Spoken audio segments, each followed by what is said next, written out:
Bonjour à tous et bienvenue dans ce troisième épisode des meilleurs matchs de l'histoire du catch. Un épisode cette fois-ci consacré à l'Attitude Era. Et dans cet épisode, je vais vous parler des matchs les plus importants et des confrontations les plus épiques ayant forgé cette période de l'histoire du catch.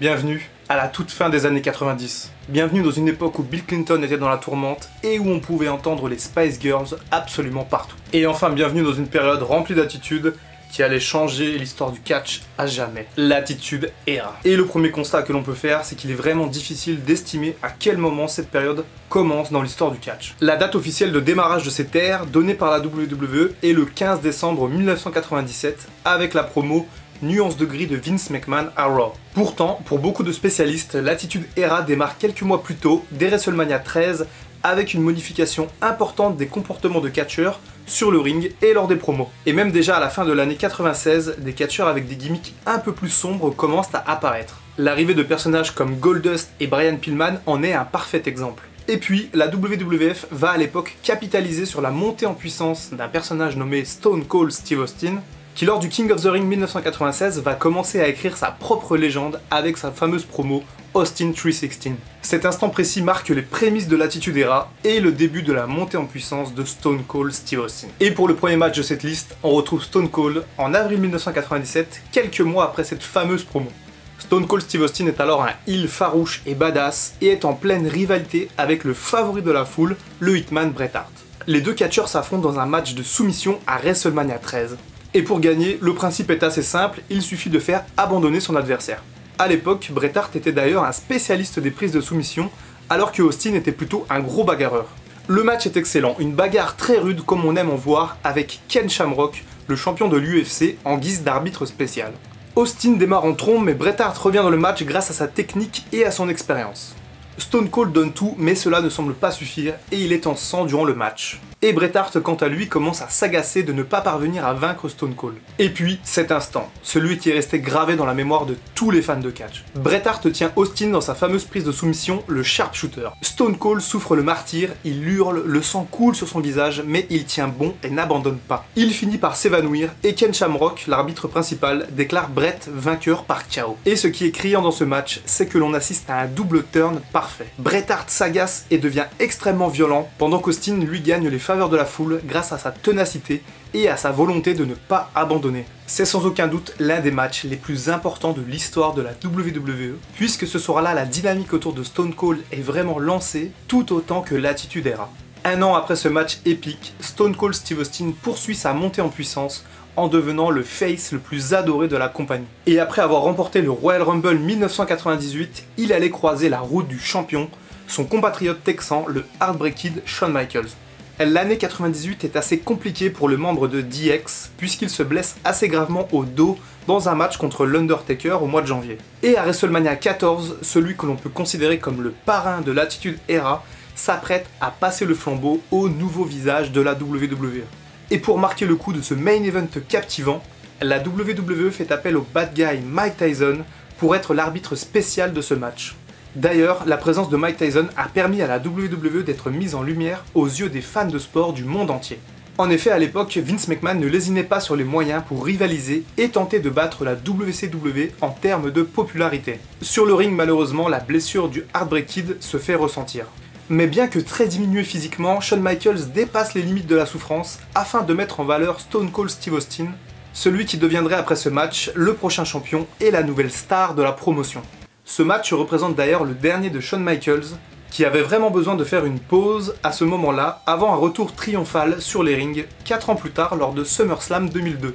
Quant à Stone Cold Steve Austin, il va se servir de cette victoire pour capitaliser sur sa popularité et entamer des rivalités marquantes avec d'autres stars de l'époque, et surtout avec son propre patron, Vince McMahon. Bien que ce match ne soit techniquement pas parfait, ni même un classique du genre à la WWE, il a eu une grande importance dans l'histoire de l'Attitude Era. Et il a également permis la mise en valeur de celui qui deviendrait probablement la plus grande superstar de l'histoire, Stone Cold Steve Austin. Pour ce troisième match, je vais vous parler d'une confrontation bien particulière. La stipulation Hell in a Cell apparaît en octobre 1997 à la WWF lors d'un match légendaire entre Shawn Michaels et l'Undertaker.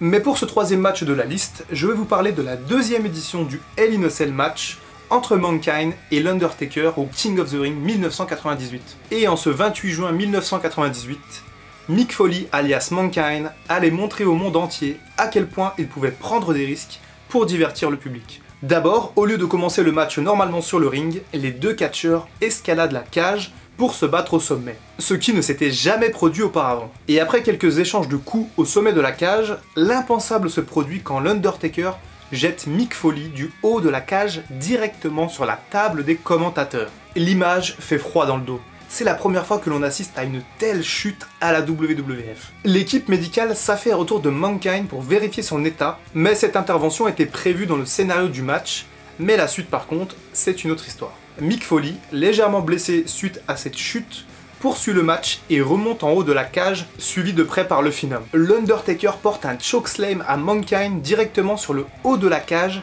qui cède sous le poids du catcheur. Mick Foley passe alors à travers le toit de la cage et tombe quelques mètres plus bas dans une chute absolument atroce. Et cette fois-ci, cette immense chute n'était pas prévue. L'équipe médicale revient au ring très rapidement, vérifier l'état d'un Mick Foley, sérieusement blessé cette fois-ci. Et pourtant, malgré des dents, des côtes cassées, une épaule disloquée, une commotion cérébrale et d'autres blessures, Mankind décide de poursuivre le match, bien que les officiels et les producteurs cherchent réellement à le dissuader de revenir sur le ring. La fin du match est une punition de l'Undertaker qui va envoyer Foley dans un tas de punaises avant de le couvrir pour la victoire. Petite anecdote, l'Undertaker était blessé à la cheville pendant le match, ce qui a fait qu'il n'a pas pu catcher à 100%. Quant à Mick Foley, bien qu'il n'ait quasiment plus de souvenirs de ce match, il allait à nouveau sacrifier sa santé physique quelques mois plus tard, lors de séries de matchs dévastateurs contre The Rock et Triple H. En mars 2001, la WWE rachète la WCW. Et avec la fermeture de l'ECW, la WWE n'a plus de concurrents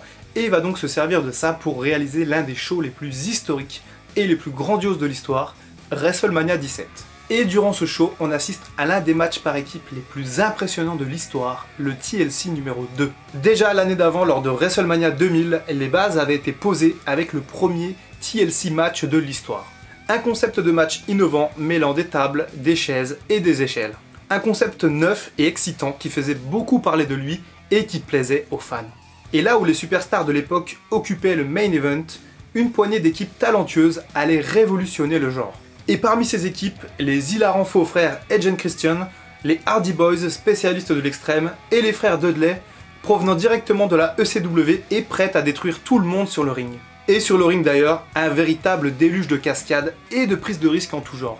Les 6 catcheurs allaient innover et rivaliser d'ingéniosité pour utiliser au mieux les objets qu'ils avaient sous la main afin de divertir le public. Et on se rappelle d'images absolument marquantes comme ce spear de Edge sur un Jeff Hardy accroché aux ceintures à plusieurs mètres de haut. Des prises de risques et des chutes effroyables qui allaient avoir des conséquences sur les catcheurs et même parfois écourter leur carrière. Ce match représente un classique absolu des matchs par équipe et des matchs de l'échelle. Un match que tous les fans de catch doivent avoir au moins vu une fois. D'autres matchs de l'échelle fantastiques ont eu lieu pendant cette période, je pense notamment au match entre The Rock et Triple H à SummerSlam 1998, et cette confrontation entre Chris Jericho et Chris Benoit au Royal Rumble 2001. Un autre match a marqué l'histoire ce soir-là, et il s'agit du main event opposant le champion The Rock au vainqueur du Royal Rumble 2001, Stone Cold Steve Austin. Après une longue rivalité pendant l'Attitude Era, Stone Cold et The Rock allaient s'affronter une fois de plus, et cette fois-ci à WrestleMania 17,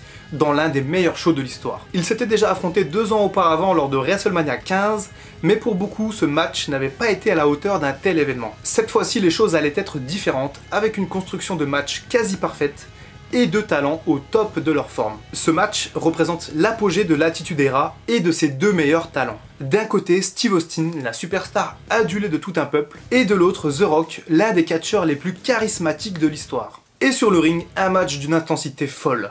30 minutes de bataille épique pour être couronné champion de la WWE et régner sur le monde du catch. Ce match était un match sans disqualification. Du coup, il était très violent. Des dizaines de coups de chaise assassins et des coups bas ont permis au match de captiver la foule pendant de longues minutes. Mais aux yeux de beaucoup de fans, ce match aurait pu être encore meilleur avec un autre final. En effet, durant le match, Vince McMahon s'approche du ring et alors que tout le monde pensait qu'il allait s'en prendre à Austin, il s'allie finalement à lui pour l'aider à remporter le titre face à The Rock. Stone Cold au passage effectuant l'un des heel turns les plus retentissants de l'histoire. Le show se termine donc avec une poignée de main entre Stone Cold Steve Austin et Vince McMahon, mettant fin à leur longue rivalité et mettant fin au passage à l'Attitude Era. Mais finalement, qu'est-ce qu'on doit retenir de l'Attitude Era? Eh bien l'Attitude Era est avant tout une réponse au bouleversement que produit la WCW au milieu des années 90. Vince McMahon cherche à insuffler à l'époque une nouvelle dynamique à son produit et tenter de rattraper la WCW dans les audiences. Et pour ça, il mise notamment sur les dérapages, l'action spectaculaire et la fin du politiquement correct dans le catch. Bien que le côté purement technique de l'ère précédente ait disparu, il y a eu quand même beaucoup de bons matchs durant cette ère, notamment grâce aux toutes nouvelles stipulations proposées pour les matchs à l'époque. Et globalement, aucune des rivalités entre les stars, les main eventers, n'a jamais déçu. Et ce parce que les catcheurs phares de l'époque sont quasiment tous arrivés à maturité en même temps. Et là où la génération précédente nous offrait deux stars avec Bret Hart et Shawn Michaels, l'Attitude Era regorgeait de superstars comme The Rock, Steve Austin, l'Undertaker, Triple H et dans une moindre mesure des gars comme Kane et Mankind. Ces superstars rendaient les fans complètement dingues pendant les shows. Et les signs, les pancartes brandies par les spectateurs, pouvaient se compter par milliers dans les salles. Au final, cette époque est bien souvent considérée par les fans comme étant la meilleure ère de l'histoire à la WWE. Mais est-ce que cette ère n'était pas au final trop bien pour le catch? En effet, maintenant, depuis presque 20 ans, l'intérêt autour du catch a fortement diminué. Et ce, même si la WWE ne fait qu'agrandir son empire et sa masse financière. C'est sur cette petite question que je vous laisse, n'hésitez pas à me donner votre avis dans l'espace commentaire, je suis impatient de vous lire. Merci à tous d'être toujours de plus en plus nombreux à suivre cette série, je prends moi-même beaucoup de plaisir à me replonger dans l'histoire de la WWE. On se retrouve très bientôt pour l'épisode 4 qui portera sur l'ère Ruthless Aggression Era. Une ère un peu plus structurée, un peu plus encadrée qui apportera de nombreux changements dans le fonctionnement global de la WWE. C'était le Dr Wrestling, n'hésitez pas à me dire ce que vous avez pensé de cette vidéo par commentaire et quel est votre match préféré durant cette ère. N'hésitez pas à passer me voir sur les réseaux sociaux et notamment sur Instagram, et je vous dis à très bientôt pour une prochaine vidéo, et en attendant, prenez soin de vous.